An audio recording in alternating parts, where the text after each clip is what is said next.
Good afternoon, YouTube.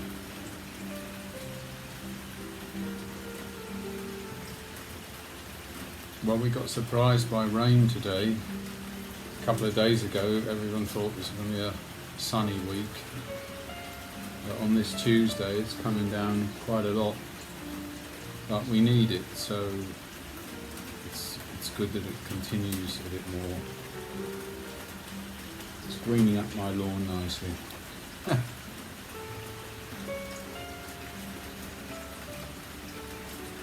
To slow down the builders a little bit, hopefully we'll make this video a bit quieter.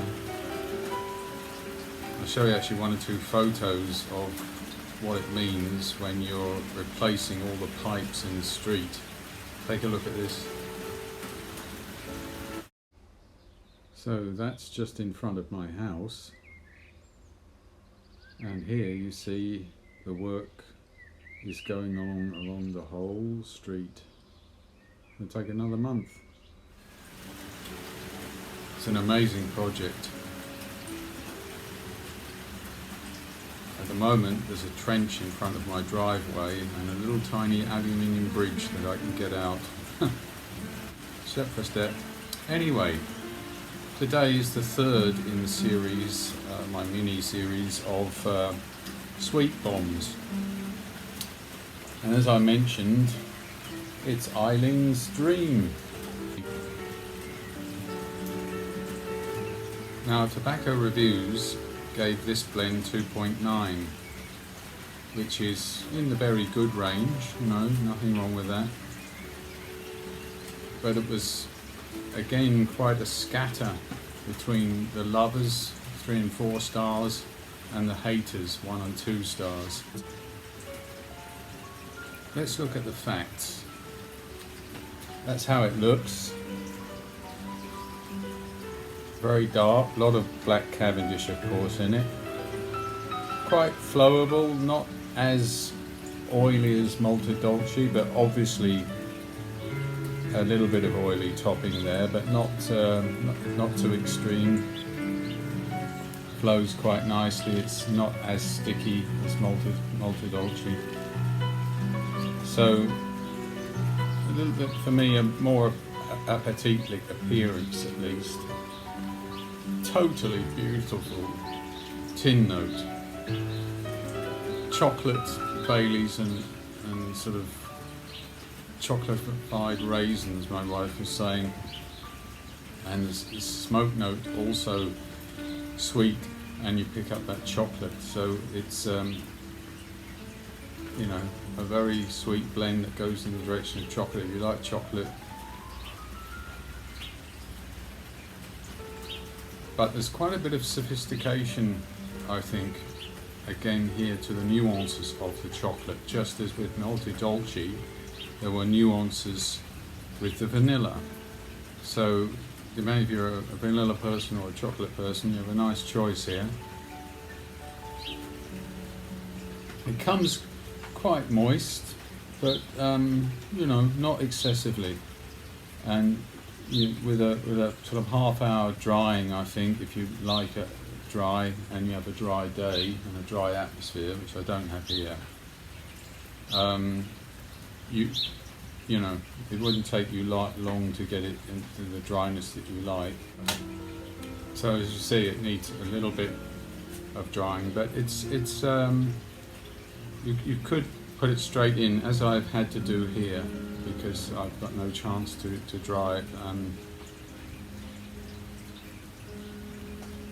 And if you don't mind 1 or 2 quick lights after the char light goes off nice, no real problem if you keep puffing on it. Now, maybe to those who never liked this and always gave it a 1 star or something, I discovered something. The first bowl I had was in a cob. I thought a cob or a meerschaum, not so much to do with the ghosting issue, but some of you would choose that with a strong aromatic anyway, fair enough. I have here my most recent meerschaum that I bought. You see, beautiful pipe from Pipeoodle. And so in a cob, of course, I had a special stem, so I hardly had a filter. I put a couple of denical stones in the bottom of the cob. I thought that'll take care of the moisture. Was able to dry it a little bit on that occasion. And I was a bit maybe overly aggressive with the light and char light. Not really aggressive, but I didn't take any special caution. And I got a bitter blast at the beginning, which is an old problem sometimes if you're too aggressive with the char light at the start. Now, even though I didn't think I did it too extremely, it made me realise you have to be a bit careful with this one, with heat. And the cob did smoke pretty hot, so I think it's tendency to smoke quite hot, this one. And if the heat gets up too long, too high, it'll spoil the taste dramatically. It was night and day when I switched to this meerschaum. So the last 4 bowls over the last couple of days I've been smoking with a meerschaum. Night and day, absolutely. This is the way to go for this blend, I think, the meerschaum. Or if you've got a briar and you don't mind to put powerful aromatics into it, but it has to be something that radiates the heat well away and cools down the smoke, because I think it's quite sensitive to that. At least that's my take on it. Now the leaf in this one is Black Cavendish, as you've seen, cigar leaf, and Virginia. It's almost, it says a ribbon cut. There's some quite chunky bits of ribbon there, almost like broken flake, but a lot of Black Cavendish. Some commentators have said there must be some burley in there, because when it's going, you know, can generate quite a bit of smoke. And also there's some interesting nut flavours in here. I'll come to flavour.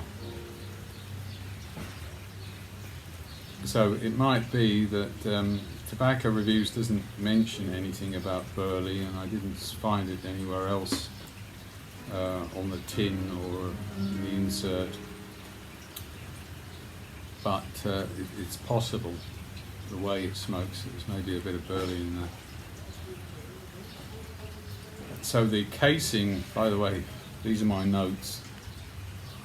I was really finding a lot of things out about this as I went from bowl to bowl. Official topping is cocoa, chocolate and cream.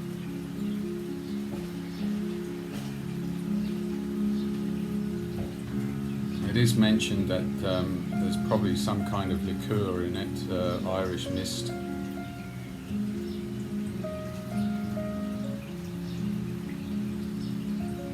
And then you come to the taste. Well, this one, like Multidolce, gets across the line. What you tin note and what you smell in the room note, you taste. It's there, so it made it, you know. It's one of those aromatics which will not, you think, well, where are all these flavours? They're there, and not hard to, you don't have to search for them.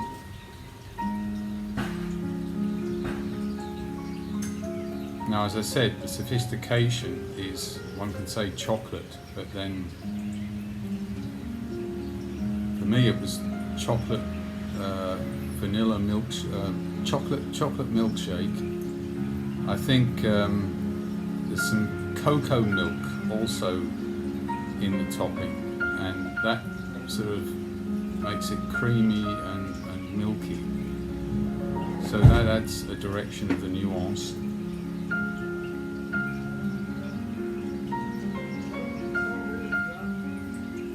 It's definitely a high quality Swiss chocolate milkshake direction. Some people said truffle. You could put it like that.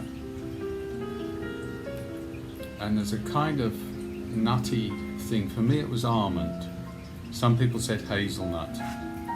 Also okay, you know, that you can feel it around the edges of the chocolate taste there. Or another description, which is pretty close to getting a lot of the nuances, is of course the Bailey's Irish cream liqueur, which also covers, I think, a lot of dimensions.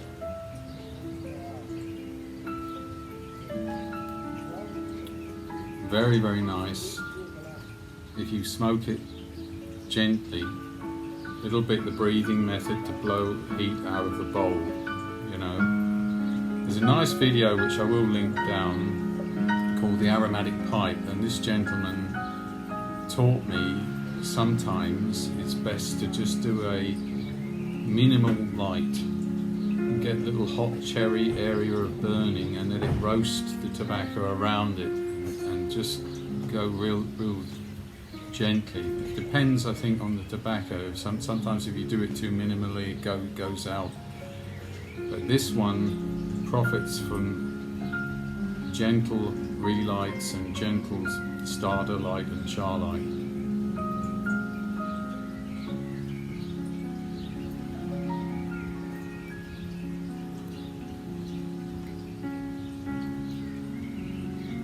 There's a little bit the feeling of this liqueur alcohol in there, you know, but nothing too overpowering.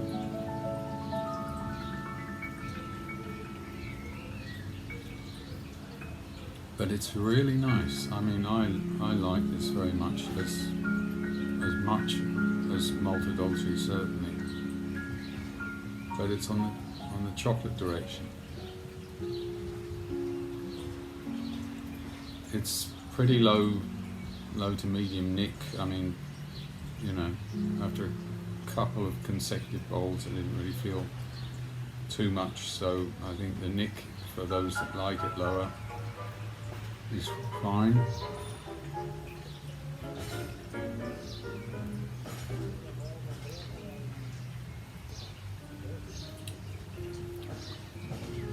Didn't pick up this coconut so strongly, more the almond, but again, everyone's taste buds will be different probably on which of these various flavours you're picking up. So if you've done this careful char light and you have a pipe and technique that sort of reduces the heat, I think you'll absolutely love this. Just needs a bit of care, you know, it's not one of those sort of low maintenance, easy, you know, throw it in, you can't go wrong. But with just a few points of caution, quite delicious.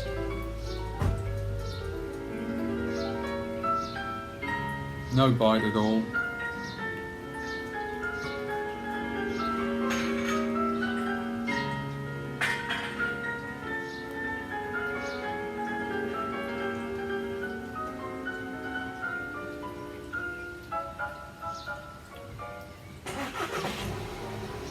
Very nice. I think this is Scandinavian Tobacco Group, CAO.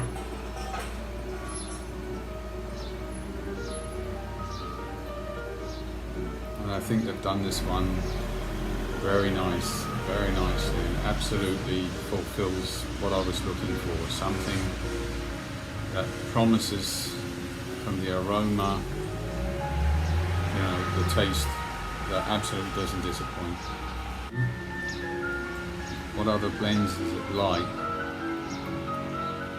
I think it's quite hard to find these sweet bomb intensive aromatics that really work. One or two people said Sutliff Butter Pecan or C&D Nutty Irishman, for example. Lane BCA maybe. But again, I think at this level, rather like multi-dolce, it's hard to find something very close to it.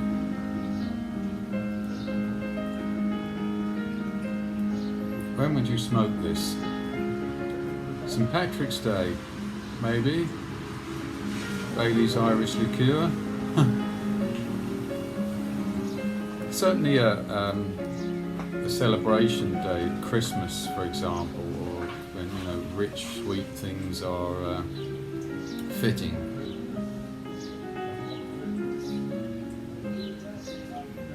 For me it's after dinner, later evening, you know. I'm having some coffee with it.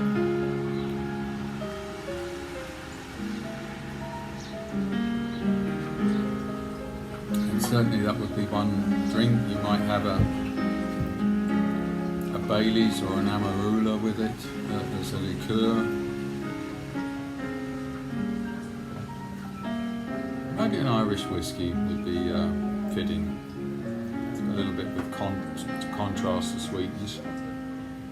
Interestingly, this was Mutton Chop Piper's one of his favourites. He wasn't really an aromatic guy in a big way, but he said of the aromatics he liked this one.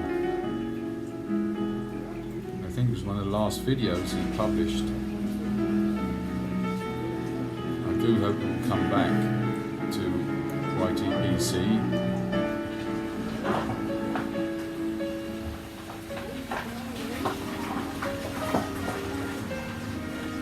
And it was, he did some very good videos on technique and the breathing method, and basically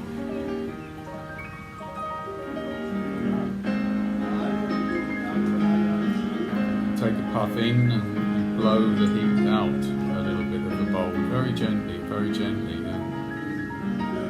try and control really the heat that's developing. And it's quite useful for Virginias, for example, and it gives tobaccos which are heat sensitive in their flavour, gives you a chance to sort of get there and suddenly discover these flavours that otherwise are largely destroyed if temperature just gets a bit too high. Gentleman's Corner did one 2 years ago, Professor Walker a couple of years ago.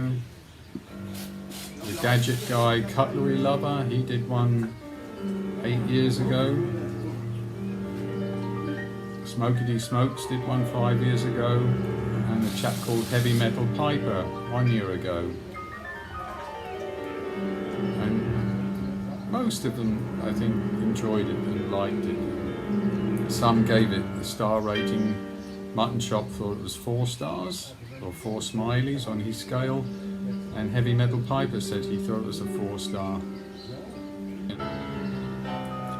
So I give this the highest score so far, 3.7. Because it just has these lovely chocolate nuances. It really is Eileen's dream, my dream.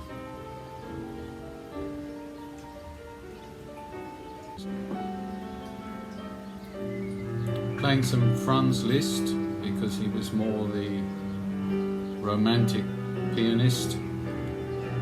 And I think Eileen's dream is a lady pleaser.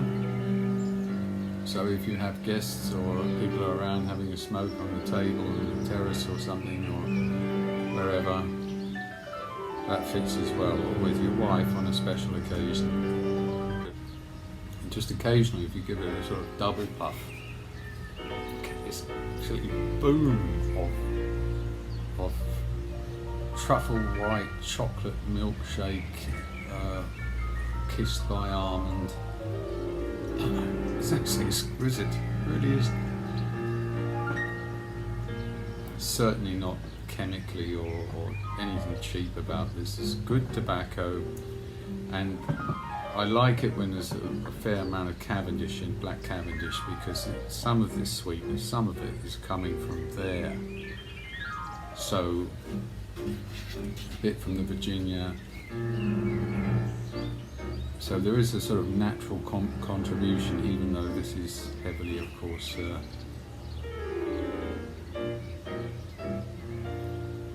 chopped.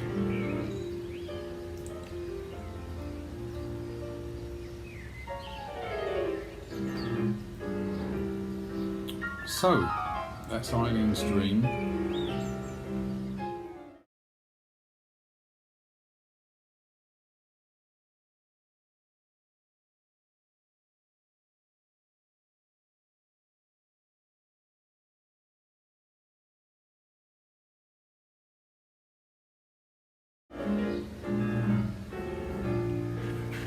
What shall I do next? Got 2 left for this mini series. Bear blend from Boswell's, caramel and coffee from Garworth and Hogarth. So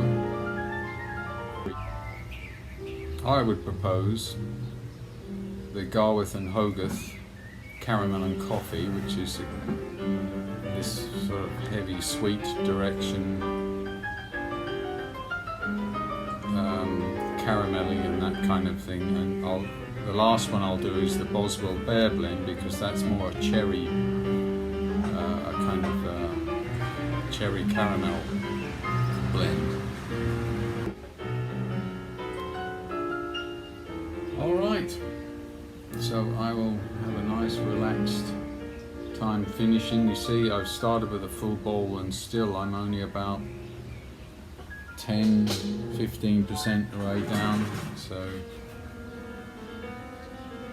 so it lasts. So it's the kind of thing, you've got a decent sized bowl, you can smoke for more than an hour quite easily. And I found it, you'll have a few relights, but if you're not really talking that much, it's no more than normal.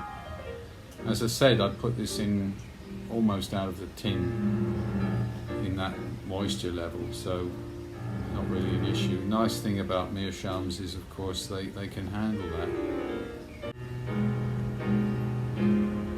Okay, everybody, thank you very much for looking in. I do appreciate it. Always appreciate the thumbs up.